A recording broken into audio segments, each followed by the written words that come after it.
Hello Raptors fans, and welcome back to Raptors Report. Today we will be discussing the Toronto Raptors' very intriguing game against the Cleveland Cavaliers, the best team in the NBA. But before we do that, I want to get to some housekeeping for the Toronto Raptors. It's been a while since we talked about the team, instead of talking about maybe some draft prospects as we have the past couple of episodes. So I want to really drill down on some of the players who have returned from injury. We haven't really gotten to discuss some of the players who have come back recently. I want to talk about their performances. There's some good, there's some bad, there's some ugly. And I also want to talk about the veterans on the team that the Toronto Raptors should be shopping ahead of the trade deadline, which is rapidly approaching. February 6th is the NBA trade deadline for 2025, and that is under a month away. So you will start to see trade buzz bubble up from the sloppy mire that is NBA social media. You're going to hear some rumors, some unfounded, some with real sources. But I am really interested to see how the Toronto Raptors are able to play their hand that they've been dealt, because they've been dealt some pretty crappy cards recently. One card that the Toronto Raptors have been dealt, a trade chip. Starting to mix my metaphors here. A guy that the Raptors acquired in the Pascal Siakam trade. One of the franchise-defining trades of the past couple of years. They traded the best player on the Toronto Raptors for 2 picks and 1 player that remains on the roster. Bruce Brown is the guy I'm talking about. He was the salary ballast, really, that allowed the Toronto Raptors to trade Pascal Siakam to the Indiana Pacers.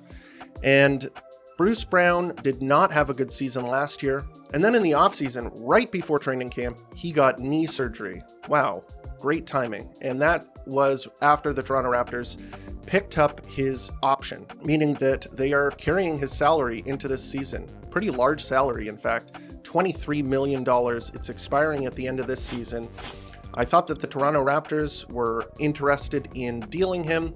That's why they picked it up. They said, well, maybe we can get something for this guy, so let's bring him back. And then he got knee surgery. He's been out almost the entire season.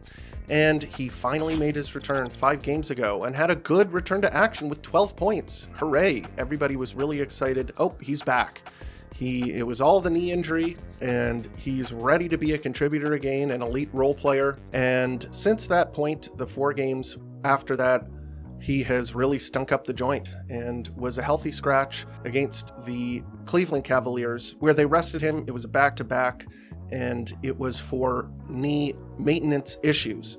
And surprise, surprise, they had one of their best games of the season in a game he didn't play in. So in his return, Bruce Brown is averaging almost a career low in points. He's averaging 5.5 points per game in the 5 games back, just above his rookie season where he averaged about 4.5 points, but the shooting percentages are where the trauma lies. That's, avert your eyes if you're sensitive. 38% from the field and a staggering 17% from 3-point range. Of course, guys, this is all small sample size. It's only been 5 games. However, things are not looking too hot for Bruce Brown. He's posting on social media, pining, reminiscing for the days where he was on better, less win-challenged teams that maybe were able to utilize him a little bit better, teams with Nikola Jokic on them and Kevin Durant, and players that he could play off of a little bit more easily. Who knows? I don't know. This guy has not been very good for the Toronto Raptors. Not last season, not this season. And for a team that's probably looking to trade him, probably looking to get him onto another team, onto a contender, I don't know if they're going to be able to do that. With $23 million on his salary, that is a pretty big, significant investment. And if he's only turning in 5.5 points per game, that is not really going to be something that other teams are going to be too interested in. Because, yeah, I mean, he does have a larger sample size the last couple of seasons. Before he arrived with the Raptors, he was averaging over 10 points per game. But last season, when the knee troubles began, and then this season after the surgery, he just hasn't looked like the same player. So I don't know if teams are going to be interested in buying damaged goods if he is not going to be able to return to his pre-injury production. That would be a huge blow for the Toronto Raptors, and it hasn't looked good. Hopefully he can bounce back and recoup his trade value, show that he can be healthy and a contributor, because this was a big investment for the Raptors. He was a guy that I believe they thought had value around the league, and that's why they picked up his option. Another guy who returned about 15 games ago, Kelly Olynyk. He's averaged about 6.5 points a game in 18 minutes, so one of a career low in terms of minutes for him. He's usually a mid-20s minute per game player, and this season he's averaging only 15 minutes per game. So his minutes are down. In terms of his production, so his career per 36 minute stats are around 16 points per game, 8 rebounds a game. It's right around in that range. And it's not like he is, really underperforming relative to his career. It's that he's playing fewer minutes per game. He is averaging a career high in terms of 3-point percentage at 44%, so that could be enticing for certain teams. The unfortunate part is if you watch the games, his mobility is almost kaput. It's almost gonzo. He is really slow. He's lumbering around the court. If he's on the perimeter, he really has to gap players. And even when he does that, players can blast past him and get into the paint and finish. His rebounding is not very good. He can't really jump anymore. So that'll be a tough sell too. He has another year on his contract at around $12 million per season. The Raptors also extended him in the offseason. He has this year and the year after. I thought that they invested in him to try and move him, which I thought could have been a good gambit at the time. He's not going to be an expiring contract this season. He'll have another year on his deal, so maybe that might be more attractive to teams. But at 33 years old, I'm starting to wonder if that extra year might even be a liability because his mobility has gone so far down. That might be a misstep for the Raptors. But again, shooting is very important in the NBA. And he's proven that he has been a role player that can do some stuff for your offense in the past. So we'll have to see how other teams value him, especially if other GMs are looking at 3-point percentage. That might pop off the page. So who knows? Maybe the Raptors will be able to get something for him. The guy who has really kind of buoyed his stock in the past couple of weeks, and especially the past 2 games, holy crap, Chris Boucher has really had a huge bounce back the past 2 games. He has rescued his shooting percentages, and now he's up to 48% from the field and 34% from 3. So he is a very streaky shooter, and it looks like his streak is going in the correct direction. He had a massive game against Cleveland where he scored 23 points. He was 9 of 14 from the field, 5 of 8 from 3. And Chris Boucher, when you look back at his tenure with the Raptors, you'll probably have a smile on your face because while he's very inconsistent, extremely hot and cold, he can do some stuff. And he might hold value to other teams, especially if they look at the advanced stats. When you look at his efficiency and some of the other stuff that he brings to the table, the pure scoring, he's averaging 10 points per game in just under 18 minutes a game. So he is a very productive player from a counting stat perspective, and he's doing it on efficient shooting. He's shooting almost 60% true shooting percentage. He is a guy who could come in and light it up for your team. So if there is a team anywhere in the league who could accommodate a forward who's not really a big, and his defense is, inconsistent, let's put it that way, he could be a contributor for a team somewhere in the NBA. I know that his crazy energy could help some team that could utilize him. So yeah, I'm interested to see what the Raptors could get back for him. Again, Davion Mitchell, his minutes have fluctuated wildly up and down, especially with the return of Bruce Brown. They occupy a similar role in a kind of defensive guard, Swiss Army knife. I personally like what Davion Mitchell brings to the table a little bit more than what Bruce Brown does, but I understand that the Raptors are probably trying to shop Bruce Brown a little bit harder than Davion Mitchell. I think Davion Mitchell, they could bring him back. He looks like a good locker room guy, and he's not like Bruce Brown who's writing, soliloquies on social media over country music about how he misses his former teams. He has been a really good defensive player for the Toronto Raptors, and other teams might be interested in that. It's not about the stat sheet.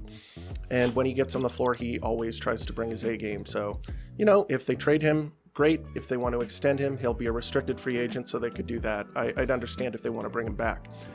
In terms of the guy that I really want to talk about, Emmanuel Quickley, his return to action has been hot and cold. He's played in 5 games since returning from injury, and 2 of the games have been good, very good games where it's been encouraging, and 3 games have been bad. So it's not like a complete disaster, but for a guy who's making the amount of money that he was a huge investment for the Toronto Raptors. They paid him a ton of money in the offseason to return, and he was the major return along with RJ Barrett for OG Anunoby. So the Toronto Raptors committed a lot of resources to acquiring this guy, and I would understand if you're a little concerned about him, but I'm going to paint a rosier picture because I think that Immanuel Quickley, he's going to bounce back and he'll be okay. Well, first of all, we got to talk sample size. Just like Bruce Brown, who has played 5 games for the Raptors in his return, Immanuel Quickley has also played 5 games in his return. The difference, though, is the injury. So Bruce Brown, knee injuries are usually lingering things that can limit a player's career. We've seen it in the past. A lot of players lose their explosiveness. They're not as quick. Immanuel Quickley is not in that camp. He's younger. He's only 25. It's not a knee injury. He suffered that big hip contusion where he fell and bonked his hip. He had that thumb sprain earlier in the season, and then he had that bizarre kind of Tommy John ligament injury in his elbow. So it's kind of like a mixed bag rather than one specific injury. So I don't think that you have to worry that much, knock on wood. But I would understand why you would be concerned because the shooting percentages have not been there. But what I would encourage you to do is take a look at last season and the seasons before that with the New York Knicks. His three-point shooting percentage has been very solid throughout his career. So even though over the past 5 games he's only shooting 30% from three-point range, last season in 33 games he shot 39% from 3 on 7 attempts a game. Half of his shots came from 3, and he had a very efficient half of a season for the Toronto Raptors. And even before that, when he was coming off of the bench for the New York Knicks, he was consistent from three-point range, especially with the pull-up jump shot. I don't see why he can't return to that. When you look at a player, it's important to look at the larger sample size before you consider the smaller one. So in the 5 games since his return, it hasn't been very encouraging. But put it this way, he's had 2 good games, 3 bad games. If you flip that around, he has 3 good games, 2 bad games, you're looking at a completely different picture. The shooting percentages would probably be a lot more favorable, a lot closer to his career averages. So I think we should give him a little bit more time as fans. I know it is extremely frustrating, especially when a lot of salary is being committed to him, but I wouldn't pull your hair out just yet. Whether he's like completely worth the contract that he's given, that I'm a little less confident about, but I don't think that you should be too concerned about him if you think that what he's doing right now is going to linger and continue. I think that he is going to recover his statistics considerably. Whether he lives up to the full amount of his contract, that's another story, but don't fret too much. So yeah, the Toronto Raptors have another month until the trade deadline happens, just under a month. Things will start heating up.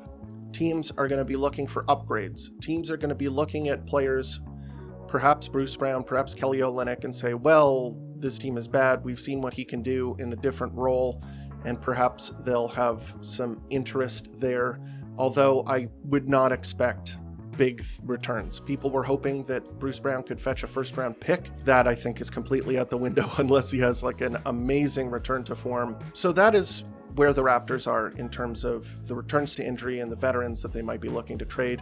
I know we've been talking about draft prospects recently, and the reason we've been doing that is because the Raptors have been losing brutally and looking horrible.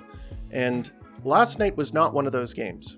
It was actually kind of an uplifting performance. They lost the game, but it was against the best team in the entire league, the Cleveland Cavaliers, in their building. By all rights, it should have been a complete blowout. They have been balling recently. The Raptors have been horrible, but it didn't go that way. And I want to talk about some of the players that were able to contribute in last night's surprise competitive loss against the Cleveland Cavaliers. So let's start right out. We will talk about the best player last night and really showing that he can go up against one of the best front courts in the East, one of the best front courts in the entire league. Scottie Barnes was able to take it to a DPOY candidate, 2 of them, in fact, Evan Mobley and Jarrett Allen. Those 2 guys make it very difficult to score inside. They're extremely nimble and quick.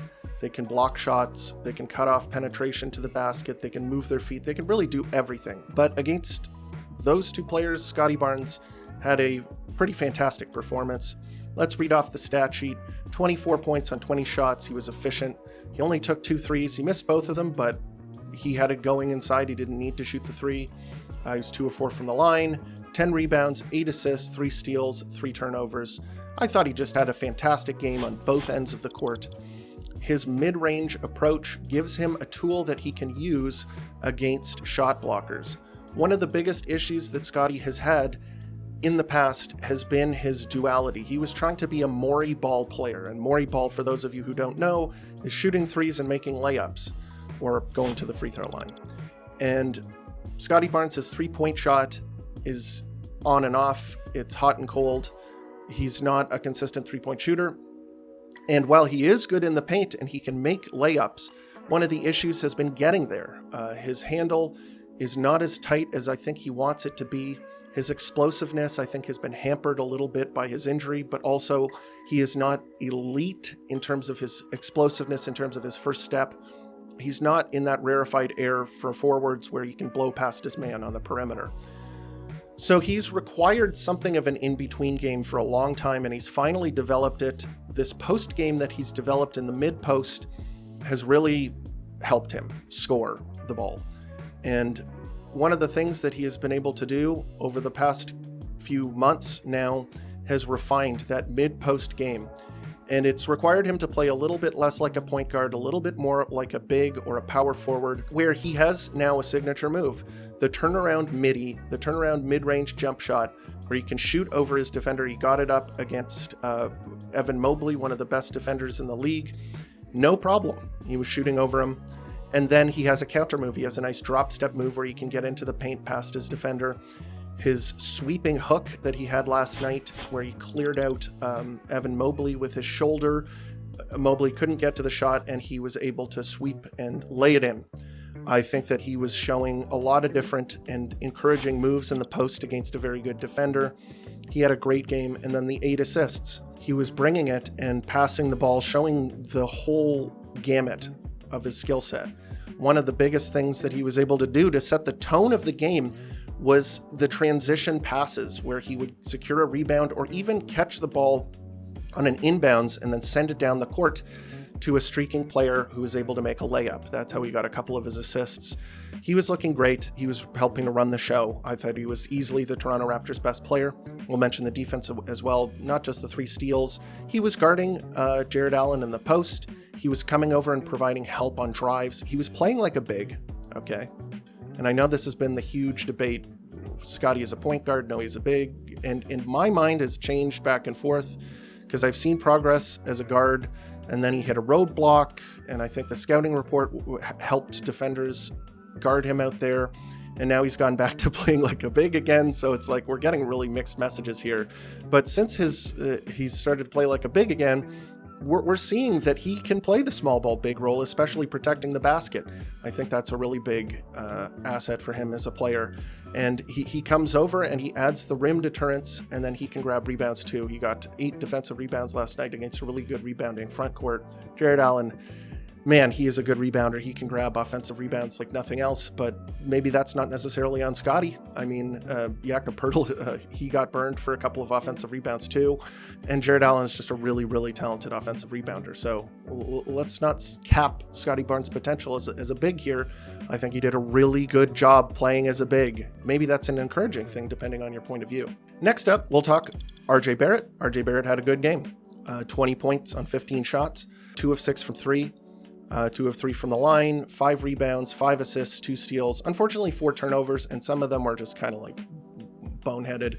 Same with Scottie Barnes. He played really well, only had 3 turnovers, Scottie did, but a couple of them were in crunch time, and some of them were just ridiculous. But same with RJ Barrett. The brain farts happen with RJ Barrett. But apart from that, I think, I'm not going to say he had a fantastic game. His game was kind of bits and pieces here and there, but overall positive. I think that he was one of the reasons that the Toronto Raptors were able to get a lead on the Cavs, just with a steady scoring presence and some distribution as well, helping to run the offense using screens, scoring opportunistically. I think that RJ has been one of the most solid players for the Raptors this season. And while he doesn't bring it every night on defense, you can kind of expect what he's going to bring on offense. He's going to hit a couple of threes. He's going to go to the line. He's going to score inside. He's going to do some stuff for you, and I was encouraged by his performance, and I think he had a good game. Jakob Poeltl, he kind of, it was kind of a tale of two halves for him. He had 17 points, 7 rebounds, 6 assists, 3 steals, 1 block, 0 turnovers on 8 of 10 shooting. So you'd look at the stat sheet and you'd go, oh, okay, he had a great game. He had a mixed game, and one of the reasons was because he has a really tough time against Jared Allen. He can't really stop Jared Allen in the paint. Jared Allen is a bad matchup for him because he is so quick on his feet. His arms are a little longer than Jakob Poeltl's. He's a little bit more athletic. He kind of is just like a bigger version of Jakob Poeltl, maybe a bit better version of Jakob Poeltl. And he gets outmatched against Jared Allen. And Jared Allen, by all rights, is one of the best bigs in the whole league. And we've seen it this season. He's one of the major reasons that the Cleveland Cavaliers have the best record in the league. So it's not like, Jakob Poeltl sucks. It's just that Jared Allen is a cut above. And when Jared Allen was off of the floor, Jakob Poeltl kind of made it rain with his floater. He has such a good floater. And even when Jared Allen was on the floor, he was hitting that floater. I think that he was one of the reasons that the Raptors had a lead. I think that the Raptors can execute with him on the floor pretty well. He knows what he's doing. He knows where he should be most of the time. He'll pitch in on the boards, even though, Jared Allen had a bunch of offensive rebounds. I thought it was an okay game from him. I think he was outmatched by Jared Allen, but that's not necessarily that he is bad. It's just that Jared Allen is, a really good player. Who next? This is a tough one. I'm going to say we'll go with Grady Dick next. He has been struggling recently with his shot. Last game against the Knicks, he had an okay defensive performance where his man, Mikal Bridges, he was able to follow him around and challenge a shot, and Bridges had a bad shooting game. And I think he had an okay performance last night. 11 points on 9 shots. He was 1 of 3 from 3. I still think that he should shoot more free throws. I think he gets fouled a lot driving to the basket, but maybe he's not selling the fouls well enough. I'm not sure. 1 rebound, 1 assist, 1 turnover. I wouldn't classify this as a good game, but it's not as nightmarish as it has been the past couple of games on the offensive end. In fact, he started the game pretty well. I thought that we were going to have a Grady Dick masterclass. It didn't turn out like that. He only played 21 minutes, I think, probably because of his defense, but I'll throw him a bone here. Emmanuel Quickley had a bad game. 10 points on 10 shots. He was 2 of 6 from 3. 0 rebounds, 7 assists, 2 turnovers. I'm holding him to a higher standard because he is one of the young veterans on this team. He should be delivering, and he just kind of got blown away by Darius Garland, who had an unbelievable game. 40 points, 9 assists, 40 points on 22 shots. He was unstoppable, and Emmanuel Quickley was on him a lot of the night. Scotty Barnes had to pick him up later on because it wasn't working very well. There were a lot of switches. They tried different guys on him. I mentioned him earlier in the show, so I'm not going to go too in depth on this, but he's got to shoot the ball better, and he's got to be more of an impact player on the offensive end. And if he is going to be playing 30 minutes a game, he's going to have to guard the other team's best perimeter player more often, be an impact player on both ends. So I need to see more from him. Next up, we'll go to the bench and we'll talk about the guy who had the firebrand performance, the Super Saiyan performance. This guy popped off and was fantastic. Chris Boucher, 23 points on 14 shots, 5 of 8 from 3, 12 rebounds, 1 steal, 1 block, plus 10. He was balling. He couldn't miss in the first half. He was draining threes. He looked fantastic, and he was probably the biggest reason that the Toronto Raptors were up at various points in the game against the best team in the league. Yeah, this was a Chris Boucher performance for the ages. And of course, he makes mistakes. He had a really bad foul that sent the Cavs to the line for no reason. He's out of position. There was a wire cross with him and Scotty Barnes, but it was his fault. He didn't close out to a shooter. He's kind of a little lost when it comes to help defense. But when he's given you, 23 points, 12 boards in 27 minutes on amazing shooting percentages, you take the bad with the great, You can live with the mistakes if he's giving you that kind of production. I thought he had a great game. Another guy who had a great game, and he needed this because a lot of fans have been really crapping on this guy. And I get it a little bit, but Jamal Shead had a great game last night, and I know that his stats haven't looked great, but I am liking how this guy runs the offense. I see what's there. He only had 3 assists last night, but the guy is consistently making good passes. He's getting into the teeth of the defense, into the paint, kicking it out, scoring inside. He was 3 of 3 from three-point range. His shot was looking wet. I think he has potential as a player. I know that the stats, if you look at the stat sheet, someone brought up his advanced stats on Crafted, and it said that he was the worst player in the league. I don't buy that. I'm watching the games. There's a little kernel of something there that I think the Raptors could develop and could become an impact player for the Raptors in the future, especially from the backup guard spot. In general, I thought the game was just a really fun game to watch. I was hoping that the Raptors could flip the script and beat the best team in the league. They were winning in the fourth quarter. They were looking like they were bringing it, but the Cavs have a lot. They've been there. They played against the Boston Celtics in the playoffs last season, and they held their own. They have a lot of guys that know how to win, and the Raptors don't really have that at this point. And it's unfortunate because I think that they played a really good game, and with a couple of different decisions, a couple fewer mistakes, a couple more clutch performances, the Raptors could have grinded out the Cavaliers, but instead the Cavaliers won. A lot off of the back of Darius Garland. Darius Garland was unstoppable. The Raptors really did not have an answer for him. Scotty Barnes had to pick him up in the fourth quarter, and he did a pretty good job, but that's not the ideal matchup for him. He still struggles a little bit to guard smaller players, and Darius Garland can create his own shot with the best of them. And he hit a really nice step back three to ice the game over Scotty Barnes.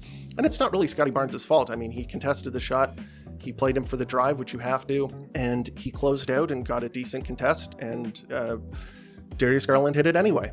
And I think that he outdueled Evan Mobley, who has been, this has been the debate that is raging back and forth. Who is the better player? I think Mobley is up this season for sure. Last season, Scotty Barnes was an all-star, so he had it then. And then the year before that, Mobley was up because Scotty had a crappy second season. But then the first season, Scotty Barnes won Rookie of the Year. It's bouncing back and forth.